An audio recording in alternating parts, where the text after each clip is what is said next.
안녕하세요. 오늘도 사연살롱을 찾아주셔서 감사합니다. 저는 분당에 사는 30대 후반의 여성이에요.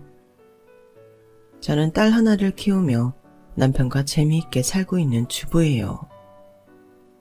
결혼하고 한 8년 정도 정신없이 살다가 이제야 좀 살만하다 싶어 재미있게 산다는 말도 하네요. 제가 이렇게 말하는 데에는 결혼하고 몇 년간은 꽤 힘든 시간을 보냈기 때문이에요. 경제적인 어려움이야 저와 남편이 헤쳐나갈 일이니 그렇다 치고 제가 정말 힘들었던 건 바로 시누이 때문이었어요. 시어머니도 마찬가지였고요. 애초에 시어머니가 시누이만 감싸고 둔 게 근본적인 문제가 아니었나 싶어요. 저는 지금도 시어머니와는 가깝게 지내지 않는데요. 시어머니는 아들 낳으라고 성화를 부렸던 저한테는 시할머니 되시는 분한테 고된 시집살이를 해서 남편보다는 큰딸인 시누이를 편애하거든요. 또 시댁 분위기를 보니까 어느 집이든 자식 중 한 명한테 모든 지원을 몰아주더라고요. 요즘도 이런 집안이 있다니 신기하죠? 저도 그러기는 했어요. 집안 형편이 어려워서 재능이 출중한 자식한테 지원을 하는 것도 아니고 그저 부모 마음에 드는 자식한테 그런다는 것도 저는 이해하기 어렵기는 해요. 시어머니는 장녀가 살림 미천이라는 이유를 들어서 어려서부터 신우만 챙겨서 남편은 완전 뒷전이었다고 해요. 남편은 천성이 착하고 성실해서 그런 것에 한번 반항하지 않고 정말 반듯하게 잘 큰 사람이에요. 그런데도 남편도 저도 신우와 시어머니한테 폭발해서 지금은 왕래를 잘하지 않고 지내게 됐는데요. 그렇게 된 문제의 중심인 신우와 어떤 일이 있었는지 지금부터 이야기해 볼 테니 잘 들어주세요. 저는 남편과 사귈 때부터 남편이 집안에서 홀대받는 걸 알고 있었어요. 내가 우리 집 찬밥이잖아. 그러다 보니 다들 나한테는 관심이 없었거든. 공부 못하면 고등학교 졸업하고 무조건 이삿짐 센터에라도 취직하라고. 나한테 공부시킬 돈 못 준다고 해서 진짜 이 악물고 공부해서 장학금 받고 대학 갔지. 정말 이상하다. 아니 보통 어느 집이든 아들을 더 챙기잖아? 근데 오빠네 집은 정말 거꾸로 된 것 같아. 그러게. 나는 아들이라고 지금껏 좋은 소리 들어본 적이 없어. 아빠가 이게 다 할머니 때문이라고 하셨는데 어쩌겠어. 나는 그래서 결혼도 내 힘으로만 하고 자수성가하듯 살아야 돼.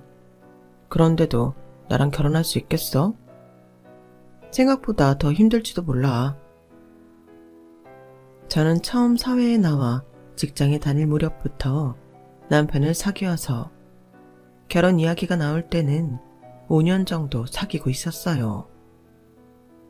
남편이 결혼 이야기를 할 듯 하다가도 안 하길래 제가 먼저 질렀는데요. 자기도 결혼은 하고 싶은데 생각할 시간을 좀 달라고 하더니 며칠 후 장난스럽게 자기 처지에 대해 말을 꺼내고는 진지하게 자기랑 정말 결혼할 수 있냐고 하더군요. 장난해? 오빠가 어떤지 나도 옆에서 봐서 대충은 알아. 회사 다니며 바쁜데도 집안 굳은 일 다 하고 좋은 일에는 연락 못 받거나 늦게 알기도 하고 그것도 사촌동생 통해서 말이야. 나 그런 거 가지고 결혼하고 안 하고 따지고 싶지 않아. 우리 집도 뭐 나 어릴 때나 좀 잘 살았지. 중학교 들어갈 때부터 아빠가 어려움이 많으셔서 나도 내 힘으로 다 뚫고 나가야 돼. 그런 거 보면 우리 천생연분 아니겠어? 나는 오빠랑 함께면 뭐든 잘할 수 있을 것 같아. 그러니까 결혼하자. 저 역시 제가 학비 벌어 대학 공부를 하고 필사적으로 일자리를 찾아 회사에 들어갔었기 때문에 그런 면에서 남편과 통하는 데가 있었어요. 남편 집은 저희보다 형편이 좋은데도 불구하고 남편은 그 혜택을 받을 수 없다는 게 저까지 속상하더군요. 나한테 쓸 돈까지 누나한테 다 썼다는데 뭐. 한때 나는 혹시 친아들이 아닌가 하는 마음까지 들었는데 그래도 아빠가 몰래 용돈 조금씩 주셔서 그런 건 아닌가 보다 했어. 어쨌든 뭐 누나가 엄마가 돈 쓴 만큼 좋은 대학 나와서 돈 잘 버는 남편 만났으니 그걸로 됐지 뭐. 신우는 어릴 때부터 미술을 배웠고 고등학교도 예고를 나왔다고 하더군요. 유아 전공이라는데 일러스트레이터로도 꽤 잘 나간다는 말을 들었어요. 그래서인지 남편도 의사를 만나서 아주 잘 살고 있다는 거였어요. 상견례 때 만난 신우와 신우 남편은 똑같이 사람 무시하는 눈빛으로 저를 쳐다보았고 끝까지 저한테 말 한마디도 붙이지 않았어요. 시어머니는 그 자리에서도 자기 사위한테 절절 매는 모습을 보이더라고요. 그리고 남편과 저 때문에 만나는 상견례 자리인데 누가 보면 신우 시집 보내는 건 줄 알 만큼 신우 칭찬만 입에 침이 마르도록 하는 거였어요. 그러면서 한편으로는 사위가 불편할까봐 계속 눈치를 보는데 저희 부모님하고 남동생도 민망해할 정도였네요. 남편 말로는 자기 엄마가 누나 시집 잘 보내서 사위 덕 보는 게 목표였다고 하더라고요. 엄마가 우리 어릴 때 입버릇처럼 하던 말이 있거든. 우리 일수는 돈 잘 벌고 잘 사는 남자 만나 결혼해서 나중에 엄마가 너한테 투자한 만큼 다 돌려줘야 된다고. 어쩌면 엄마는 누나한테서 자기 인생을 보상받고 싶었던 것 같아. 아무리 그래도 오빠한테는 인색하게 군 게 나는 참 그러네. 제가 불만스럽게 말하자 남편은 다 지난 일이라 괜찮다며 제 손을 잡고 웃더라고요. 그때 저는 이렇게 마음이 바른 남자와 결혼하게 돼서 다행이라고 생각했어요. 시댁에서 신우 결혼시킬 때 정말 뻐근하다 싶을 정도로 남자 집에서 요구한 게 많았다고 해요. 그래서 남편도 그동안 들어놓았던 적금 하나 해약해서 1,000만 원이 넘게 결혼 자금으로 보탰었다네요. 솔직히 그 정도로 차별받고 자라면 성인이 돼서 연락 끊고 한 푼도 안 도와줄 법도 한데 남편은 그러지 않았어요. 그렇다고 시어머니한테 잘 보이려고 하거나 그러는 사람도 아니었고요. 하지만 신우는 결혼하고 나서 시어머니한테 잘하지는 않았대요. 신우 남편도 명절 때에도 병원 핑계대고 얼굴도 보이지 않을 때가 많았고 시부모님 생신 때나 겨우 전화하는 정도라더군요. 저와 남편은 저희가 모은 돈으로 경기도에 있는 18평 정도 되는 작은 아파트를 전세로 얻어서 결혼 생활을 시작했어요. 남편은 교통도 많이 안 좋고 좁은 아파트에서 살게 됐다고 저한테 정말 미안해했어요. 그래도 집은 남자가 준비해야 되는 건데 이런 작은 데도 윤진이 네 돈 쓰게 하고 미안하다. 네가 나 믿고 결혼한 만큼 내가 너 후회하지 않게 해줄게. 오빠, 우리는 정말 잘 될 것 같아. 사람은 말한 대로 된다잖아. 우리 잘 될 거야. 그리고 내가 뭐 돈 얼마나 보탰다고 그래. 오빠가 훨씬 많이 했잖아. 우리 그래도 빚 없이 시작하는 거잖아. 그게 어딘데. 요즘 결혼하면서 빚지는 사람들도 많다더라. 우리 형편에 알맞게 잘 시작한 거야. 앞으로 잘 살 거고. 서로에 대한 신뢰가 돈독해서인지 저희 신혼생활은 정말 재미있었어요. 싸우는 일도 없었고 마음도 잘 맞았어요. 저희끼리는 아무 문제가 없었죠. 그런데 시댁에만 가면 달랐어요. 시어머니는 남편한테 했던 것만큼 저한테도 냉정했어요. 신우는 사사건건 저를 못마땅하게 여겼고요. 신우는 머리끝부터 발끝까지 고상함이 흘렀지만 말이나 행동은 그렇지 않았어요. 시어머니가 곱게 키웠다는 말은 들었지만 정말 곱게 키웠는지 부엌일은 거의 못했고 입맛도 까다로웠고 눈이 높아서 아무거나 사지도 않았어요. 그러니 뭐든 입고 걸치고 있는 게 꽤나 값이 나가는 것들이었죠. 신우는 시댁에서 저를 마주칠 때마다 거의 째려보듯 저를 노려봤어요. 너 같은 거 마음에 들지 않는다는 자기 속내를 아주 표정에서 뿜뿜 드러내더라고요. 처음에야 저도 잘 지내고 싶어서 노력했지만 절대 옆을 내주지 않는 신우를 보며 가까이 다가가는 거는 포기했어요. 제가 결혼했을 때 신우 아들이 2살 정도였는데요. 저희가 집에 초대했을 때 같이 와서는 어찌나 여기저기 뒤집고 다니는지 저희 방 화장대에 있는 물건들까지 하나도 남아나는 게 없었어요. 아이가 그러면 엄마가 챙겨야 되는데 신우는 아이 기죽인다고 그냥 내버려 두더군요.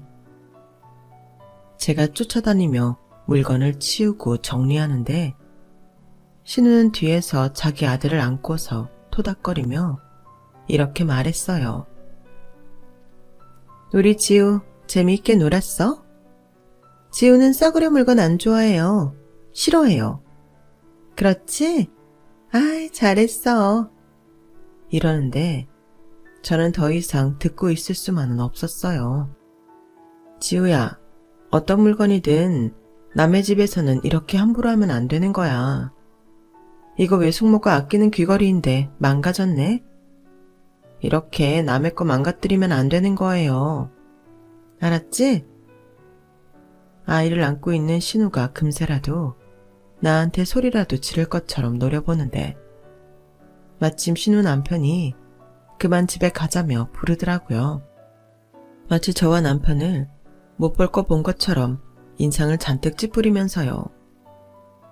저희 부부가 안녕히 가시라고 인사하는데 답도 안 하고 외면하고 나서 나가자마자 들으라는 듯 신우한테 하는 말이 들려왔어요. 그러니까 오늘 오지 말자고 했잖아. 형제가 초대해도 초대 나름이지. 이런 못 사는 동네에 좁아 터진 데를 오자고 하면 어떡해. 오래 자존심만 남아서 우리 지우한테 하는 거 봐라. 나 다시는 안 올 테니까 그렇게 알아. 그 말을 들은 남편이 뛰쳐나가려는 걸 제가 겨우 말렸어요. 됐어. 우리도 앞으로 초대할 일 없잖아. 넘어가. 애한테 한마디 했다고 저러는 것 같아. 정말이지. 누나도 매형도 저렇게까지 하는 이유를 모르겠네. 남편은 속이 많이 상해 보였고 저도 기분이 정말 나빴지만 저희끼리 잘 마무리하고자 제가 나가서 다시 맥주며 안주거리를 사와서 둘이 한 잔씩 하고 풀고 지나갔네요. 하지만 그 일이 거기서 끝은 아니었어요. 바로 다음날 시어머니한테서 연락이 왔거든요. 듣자 하니 네가 우리 지우한테 네 귀걸이 망가뜨렸다고 뭐라고 했다며? 아니 애기한테 그게 할 말이니? 애들이 놀다 보면 그럴 수도 있지. 네가 잘 건사를 했어야지. 그걸 왜 우리 금보다 귀한 손자한테 뭐라고 하냐? 그까지 싸구려 귀걸이 망가뜨린 게 우리 손자 기죽일 일이야? 너 한 번만 더 우리 지우한테 그러기만 해. 나 가만 안 있는다? 지우가 어떤 손자인지 알기나 하니? 내가 희수가 지우 가졌을 때 얼마나 공을 들여서 태어난 건데. 아, 정말 속상해서 원. 그렇게 말하고 시어머니는 일방적으로 전화를 끊어버렸어요. 마침 남편이 옆에 있었는데 그 후 남편이 시어머니한테 전화를 해서 이렇게 말했어요. 엄마, 윤진이 나 하나 믿고 결혼했어. 2살짜리 조카한테 훈계 좀 했다고 매형이며 엄마한테 이런 소리까지 들어야 되는 그런 사람 아니야. 엄마랑 누나가 지후 소중히 생각하는 것만큼 나한테는 이 사람이 소중해. 아니, 세상에서 둘도 없이 소중해. 아이가 잘못했으면 한마디 할 수도 있는 거야. 아이는 아무것도 모르니까 그러면서 배우는 거라고. 누나 말만 듣고 일방적으로 윤진이한테 뭐라고 하지 마. 이럴 거면 전화 안 했으면 좋겠네. 그러자 시어머니 고함 소리가 핸드폰을 뚫고 들려오더군요. 네가 결혼하더니 마누라한테 미쳐서 정신이 나갔지? 그게 여태껏 너 키워준 엄마한테 할 소리냐? 집에서 나 결혼할 때 뭐 해줬다고 그러는 건데. 나 누나 결혼할 때는 1,000만 원 넘게 보탰던 거 알지? 나한테 이런 식으로 말할 자격 없지. 그러니까 그만해. 그렇게 그날 이후 저희와 시댁 사이에는 아주 불편한 기류가 흘렀어요.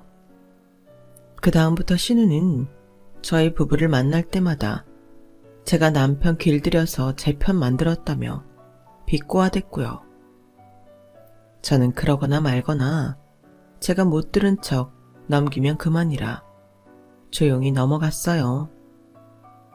괜히 또 분란 만들어서 시댁하고 분위기만 나빠질 게 뻔하잖아요. 게다가 신우랑 자주 만나는 것도 아니었고요. 앞에서도 말했지만 신우는 아이를 맡기거나 편하게 놀고 먹을 일 아니면 시어머니를 찾지도 않았어요.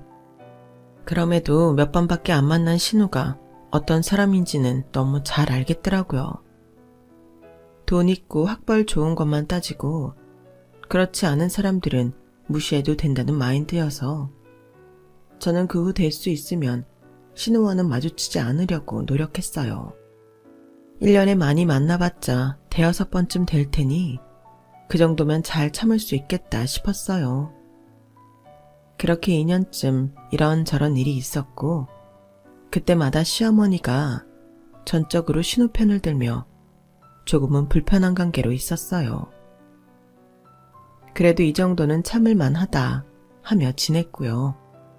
그러다가 신우 남편이 해외 학회 출장으로 보름 정도 집을 비우면서 신우가 시댁에 와서 지내기로 했다더라고요. 남편이 출장 간 사이에 거실 리모델링 하는데 아이랑 있을 곳이 마땅치 않다며 와 있는다는 거였어요. 당시 남편이 선배가 세운 신생기업에 들어가서 중요한 직책을 맡으면서 꽤 많은 대출을 받을 수 있게 되었어요. 저희로서는 정말 잘된 일인 게 그때 제가 임신을 했거든요. 저희는 18평짜리 아파트를 나와서 34평형으로 이사를 했죠. 물론 그것도 전세였지만 저희는 어쨌든 집을 늘려가는 거니 너무 좋았고 저희 이렇게 잘 산다고 친정 부모님도 한번 모셨어요. 그랬더니 시댁 식구 안 부른 게 마음에 걸려서 고민을 좀 했죠. 그도 그럴 게 저희를 늘 못마땅하게만 보는 시어머니와 신우가 또 딴지를 걸면 어떡하나 싶었거든요. 남편은 제 생각을 해서 초대하지 않으려고 했지만 그래도 이럴 때는 초대하는 게 맞는 것 같아 하자고 했어요. 차라리 지금 하는 게 낫지 않겠어? 형님 남편이라도 없을 때 하면 더 마음이 편할 것 같아. 그래도 집을 늘려서 왔는데 초대 안 하기도 그렇고. 그렇게 해서 저희는 큰맘 먹고 시부모님과 신우를 집에 초대했고 저는 입덧 때문에 음식 냄새를 잘 못 맡는 와중에도 신경 써서 요리를 하느라 좀 힘들었네요. 그런데 정말이지 시부모님도 신우도 빈손으로 왔더라고요. 게다가 신우는 저를 보며 또 빈정거리더군요. 올케가 우리 지우 보면 또 뭐라고 할까봐 잠깐 동네 엄마한테 맡기고 왔어. 굳이 전세 사는 집을 집들이 하겠다는데 안 올 수도 없고 말이지. 그래서 내가 엄마 아빠한테 말해서 선물 같은 거 하지 말고 급할 때 비상금 하라고 10만 원 동생 계좌로 보내는 걸로 퉁치기로 했어. 근데 집만 늘렸지 뭐 그대로네. 가구며 TV도 그렇고 올케는 물건 보는 안목 좀 높여야겠다. 이렇게 빈티나게 살면 집에 들어오던 복도 나가는데 그런 것도 몰랐지? 이건 뭐 남의 집 초대받아 와서는 양만 올리자는 거였죠. 저도 그동안 단련된 것도 있어서 웃으면서 잘 받아쳤어요. 저희 이러고 살아도 복 들어와서 집 늘렸잖아요. 용돈도 주셨으니 돈도 들어온 거고 앞으로 더 잘 될 것 같은데요. 신우 나이가 남편보다 3살이 많고 저보다는 6살이 많은데 시간이 갈수록 가만 보니 신우는 정말 나이값 못하는 철딱선이 없는 어린애 같은 말만 하더군요. 그건 공부 많이 했다는 신우의 의사 남편도 마찬가지였고요. 시부모님한테도 자기 필요할 때나 찾아오지 평소에는 연락 한번 제대로 하지 않고 어버이날도 생신도 잘 챙기지 않았으니까요. 저희는 시어머니나 신우가 껄끄러워도 그런 거는 잘 챙겼거든요. 아무리 그런 일이 있고 산딸이 다 되도록 시어머니도 신우도 제가 잘 지내는지는 하나도 궁금하지 않은지 연락이 없었어요. 그러다가 제가 아이 낳고 얼마 안 돼 남편 회사가 부도가 났고 남편은 졸지에 직장을 잃고 말았어요.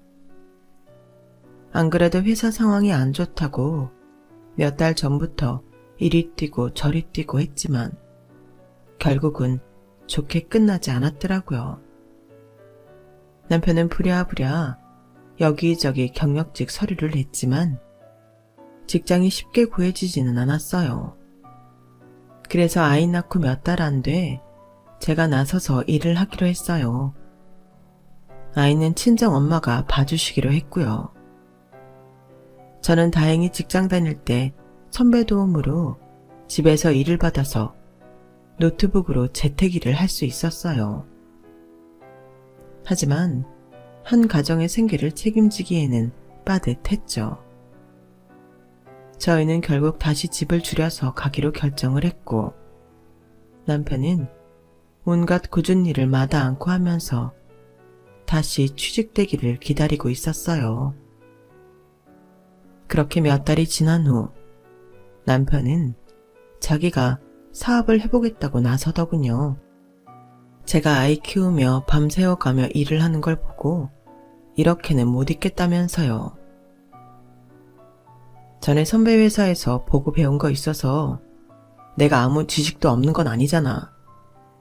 IT 쪽 프로그램 일이니 내가 할 줄 아는 거고. 윤진이 너만 고생하게 해서는 안 되지. 내가 뭐라도 해야 돼. 오빠 뜻이 전 그렇다면 해봐. 나도 어떻게든 도울게.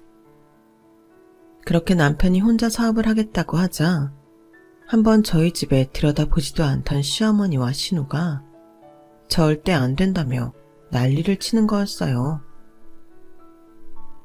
얘, 동혁이가 사업한다고 했다며? 걔 주제에 무슨 사업이니? 안 된다. 정취직이 안 되면 지 매형 병원에서 심부름이라도 하라고 해. 옆에서 왜 안 말리고 더 부채질이냐 너는? 올게. 동혁이 걔는 사업 체질이 아니야. 걔가 사람들 앞에 나서서 뭘 한다고? 지 선배 회사에서 무슨 이사까지 된다며 잘난 척하다가 꼬꾸라져 놓고도 그런 말이 나와? 아니, 내 동생 더 나락으로 떨어지기 전에 올케가 안 된다고 붙잡아야지. 이건 아니지. 오빠 회사 부도나고 아무것도 안 해주시더니 이런 일에는 아주 발벗고 나서서 부정적인 말씀만 하시네요.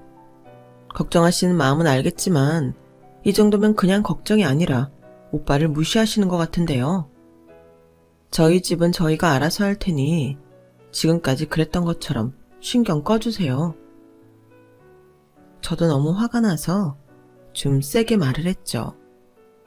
그랬더니 시어머니보다 신우가 더 펄펄 뛰고 난리였어요.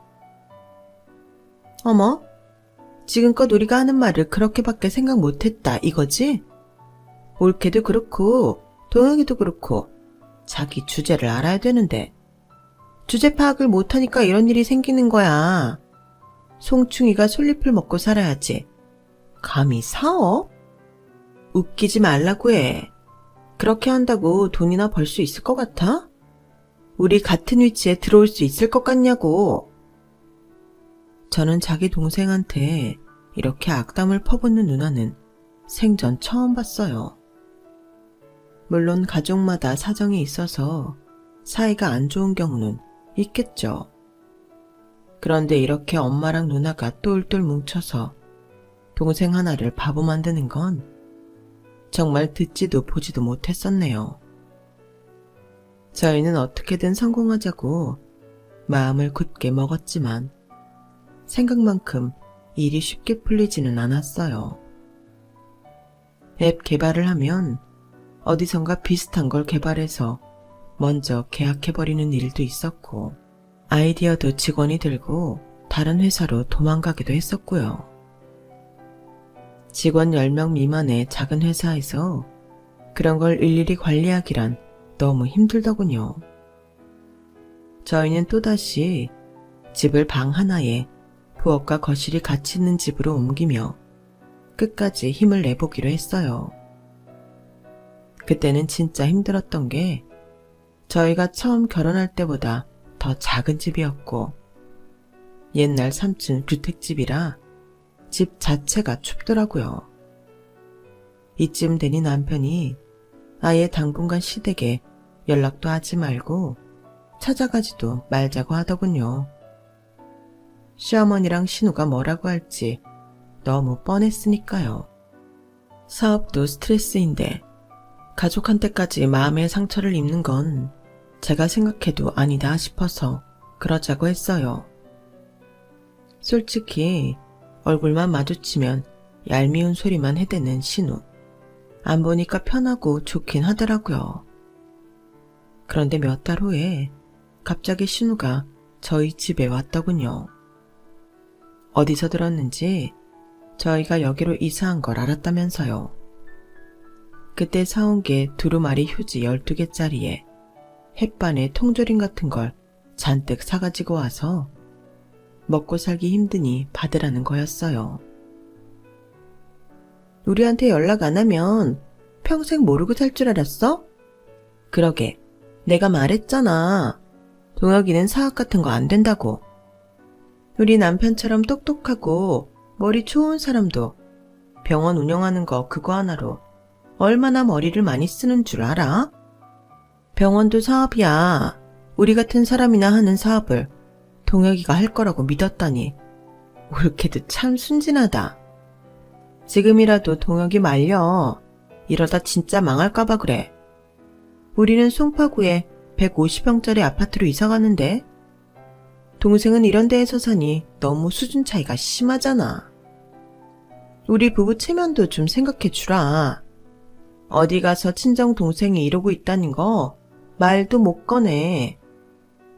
내가 지금이라도 취직 자리 알아볼까? 친구 중에 미술학원 하는 애 있는데 거기 통학버스 운전이라도 하면 여기는 벗어나잖아. 좀 순리대로 순순하게 살면서 돈 벌어. 어머 형님, 순순하게 살면 돈 못 벌죠. 형님네도 순순하게만 사신 건 아니잖아요. 병원 확장한다고 시어머니한테도 돈 가져가시고 여기저기서 끌어 모아놓으시고는 아직 흑자로 돌아서지도 않았는데 집부터 늘려가시는 거잖아요. 저희 안 만나도 소식은 다 듣고 있어요. 일자리 알아봐 주신다는 말씀은 고맙지만 다행히 저도 아직 일감은 들어오고 있어서요. 곧 어떻게든 되겠죠. 그동안 저도 정신적으로 단련이 많이 된 건지 신우가 하는 말에 동료도 없이 아주 잘 받아쳤어요. 하지만 신우가 우리 생각해서 사왔다는 무슨 재난 상황에나 줄 법한 물건들은 보니 눈물이 핑 돌더군요. 지금의 저희 처지보다 남편이 평생 집에서 이런 대접을 받으며 살았구나 싶어서 너무 속상하더라고요. 그런데 희한한 게 신우가 왔을 당시 저희가 제일 바닥을 친 건지 그 후부터 상황이 조금씩 나아지더라고요. 시작은 갑작스럽게 꽤 많은 돈을 투자해주는 사람이 나타나면서부터였어요. 그게 남편이 전에 있던 회사 초반에 투자했던 투자자가 남편을 그때 아주 잘 봤다고 하더라고요. 그 투자자는 남편이 다니던 회사가 자리를 잡을 무렵에 해외에 나가 거기서 몇 년 지냈다고 하네요. 그러다 남편 회사가 부도났다는 말에 이것저것 알아보았고 남편이 혼자 사업을 하고 있다는 이야기를 들었다는 거였어요. 그렇게 남편은 투자자와 연결이 되었고 자기 사업에 대해 아주 열심히 설명을 했다고 해요. 결과적으로 투자자가 투자까지 하게 됐으니 너무 잘 됐죠. 이렇게 문이 열리니 업계에서 봐주는 시선도 달라졌나 보더라고요. 또 대학 동기 한 명이 사업에 대한 조언을 해주면서 남편은 자기한테 부족한 점을 보완할 수 있었고 나름 경쟁이 심한 그쪽 업계에서 점점 수입을 내기 시작했어요. 한번 숨통이 트이니까 그 다음부터는 조금씩 수익이 났고 석 달 후에는 처음 수익 난 것의 3배가 되었어요. 남편은 절대 오버하지 않고 차근차근 회사를 키워갔어요. 조금 잘 된다고 무리하게 일을 벌려 직원을 뽑지도 않았고요. 전에 있던 회사에서 선배가 그렇게 하다가 결국에는 좋지 않은 결과를 맞이한 걸 봤으니 자기는 그러지 않겠다네요. 그렇게 조금씩 가랑비에 옷 젖는다고 차곡차곡 실적을 쌓아 올리고 거래처를 늘리다 보니 어느새 저희는 빚도 다 갚고 다시 이사를 갈 수 있게 됐어요. 지금 살고 있는 40평형 아파트를 대출 없이 살 수 있었거든요. 남편은 사업에서 난 수익을 또다시 연구 비용으로 투자하고 더 큰 회사에서 들어오는 여러 가지 프로젝트로 돈을 충당하면서 사업을 잘 꾸려가게 되었어요. 어느 정도 사업을 올려놓으니 돈이 돈을 버는 구조가 되더군요. 전에 해놓았던 것에서 지속적인 수입이 나왔고요. 그렇게 되기까지 저희가 바닥을 치고 5년 정도 걸렸네요. 그 사이에 아이는 커서 유치원에 다니고 있고요. 저희가 단 한 번 연락도 안 하고 찾아가지 않으니 언젠가 신우가 저한테 연락을 해서 못됐다며 한마디 하더라고요. 그때가 시아버지 생신때였는데 저희가 시아버지 계좌로 돈만 보내고 찾아가지 않았거든요. 세상에 어떤 며느리가 이런 식으로 해. 사람이 망했어도 인간성은 잃지 말아야지. 막말로 우리가 망하게 했어? 왜 오지도 않아? 이렇게 되니까 나만 일이 늦는 것 같잖아. 형님은 형님 일하는 게 싫어서 저를 찾으신 거 맞죠? 아니면 저희한테 그런 말씀하실 입장 아니잖아요. 형님네도 문자만 보내고 안 올 때가 더 많았잖아요. 그동안은 저희가 할 만큼 한 것 같은데 저희가 이번에는 힘들어서 가기 어려워요. 그게 저희가 막 바닥을 치고 올라오기 시작했을 때였네요. 제 말에 신우는 기가 찬다며 전화를 그냥 확 끊더라고요. 이사를 오고 나니 갑자기 그 생각이 나는 게 확인을 해보니까 곧 시어머니가 칠순을 맞이하더라고요. 저희는 시어머니 칠순을 그래도 가야 되지 않겠냐는데 뜻을 같이 했고 그 전에 집으로 초대하자고 했어요. 이제는 전세도 아니니 신우한테 트집 잡힐 일도 없었으니까요. 그래서 시어머니한테 연락을 했는데 어쩐 일인지 신우가 시어머니 전화를 받더라고요. 어머, 올케가 웬일이야? 내일은 해가 서쪽에서 뜨려나? 고생 실컷 하니까 이제 다시 사람으로 살고 싶은 생각이 든 거야? 그래도 그 좁고 우울한 집에서 어떻게 우리 가족이 다 모여? 그건 아니지. 내가 괜찮은 식당 알아볼 테니까 거기서 밥이나 먹자. 물론 돈은 올케가 내야지. 내가 내는 건 아니야. 어머, 저희 거기서 이사 나왔어요. 그래서 오시라고 하는 거니까 어머님 아버님한테도 꼭 전해주세요. 제가 주소랑 지도 보낼게요. 형님도 꼭 오세요. 기다릴게요. 그러고서 저희 집 주소와 지도를 문자로 보냈는데 몇 시간 동안 답도 없더니 저한테 전화를 해서 몇 번이나 확인을 하더군요. 여기가 정말 올케네 집 맞아? 동혁이가 돈 좀 번 거야? 뭘 했길래? 얘 무슨 위험한 비트코인 같은데 돈 털어 넣은 거 아니지? 아니에요, 형님. 그때 하던 사업이요. 그거 하고 있어요. 그러니까 안심하시고 어머님 아버님 모시고 오세요. 참, 지우는 그래도 데려오지 마세요. 우리 애가 아직 어린데 지우가 그 성격대로 컸으면 애 때릴 것 같아서요.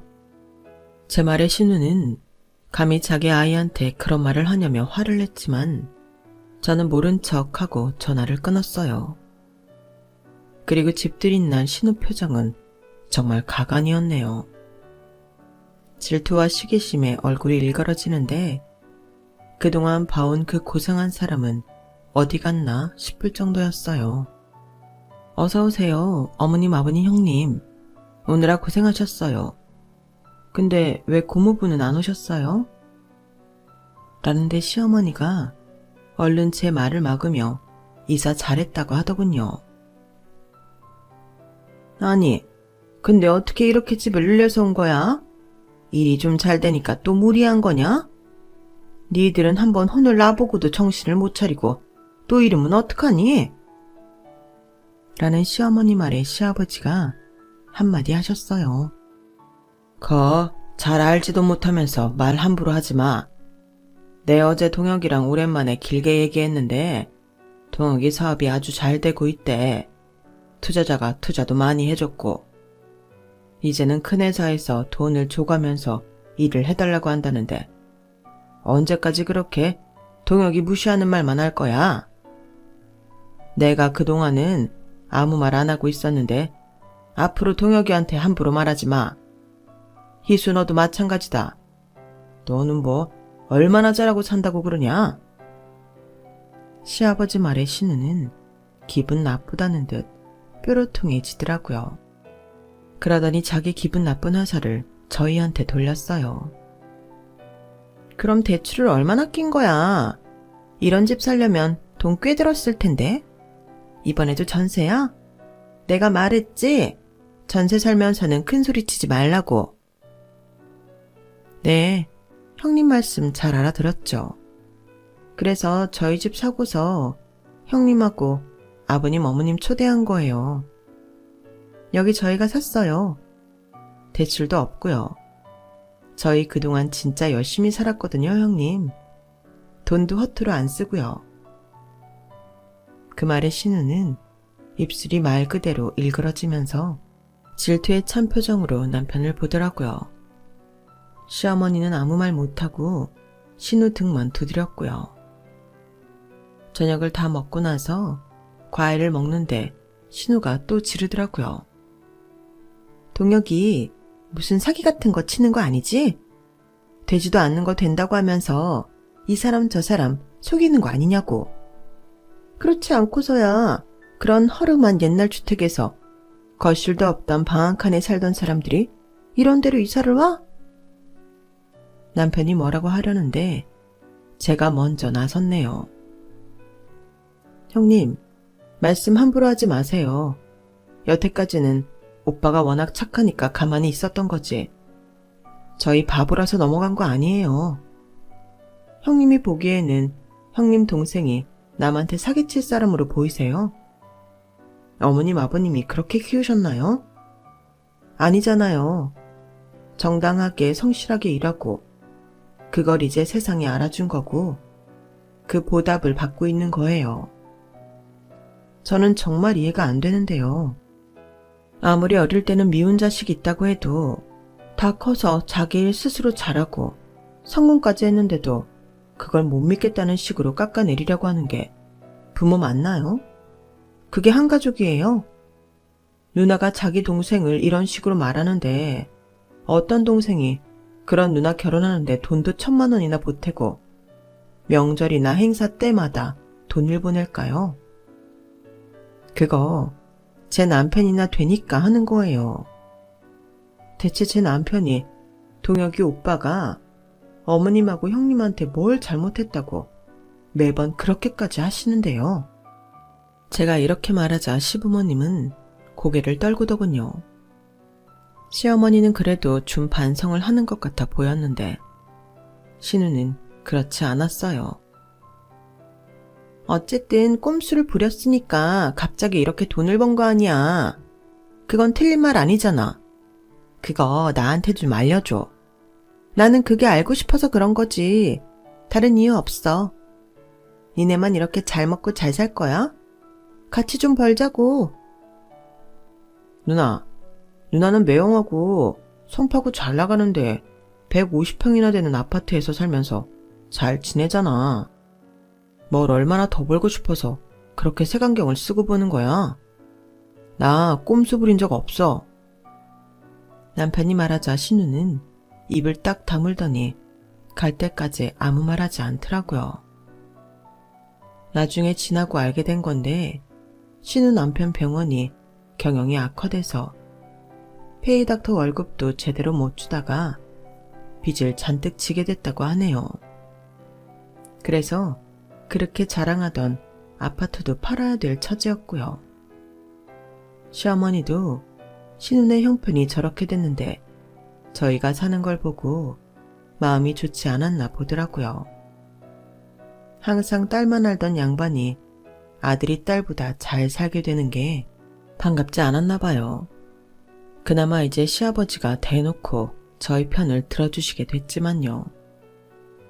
신우네 집안일도 남편이 시아버지한테 들어서 알게 된 거였어요. 그리고 한 달도 안 돼서 시어머니가 남편한테 울며 불며 전화를 했어요. 신우네가 망했다면서요. 그동안 고집을 부리고 버티던 신우 남편은 설상가상으로 병원에서 피부 시술을 잘못해서 집단 소송을 당했다고 해요. 의료사고라는 게 입증이 쉽지 않은 건데 그동안 신우 남편 평판이 안 좋았는지 한 명이 나서서 시술 잘못 받았다 하니까 너도 나도 자기도 잘못됐다고 나와서 일이 커졌다는 거였어요. 시어머니는 펑펑 울면서 네 누나 좀 도와달라고 사정을 했고 남편은 시어머니가 하는 말을 가만히 듣고만 있더라고요. 엄마가 매형한테 주고 못 받은 돈은 내가 어떻게 해볼게. 근데 매형네까지 도와주기는 나도 힘들어. 그리고 그러고 싶지도 않아. 어차피 누나는 엄마가 챙길 거잖아. 나는 우리 집만 챙길 테니까 누나는 엄마가 알아서 해. 솔직히 엄마가 나한테 이렇게 전화하는 거 나는 좀 그렇다. 그동안 엄마가 나한테 어떻게 했는데. 그러자 핸드폰 너머로 시어머니가 통곡하는 소리가 들렸어요.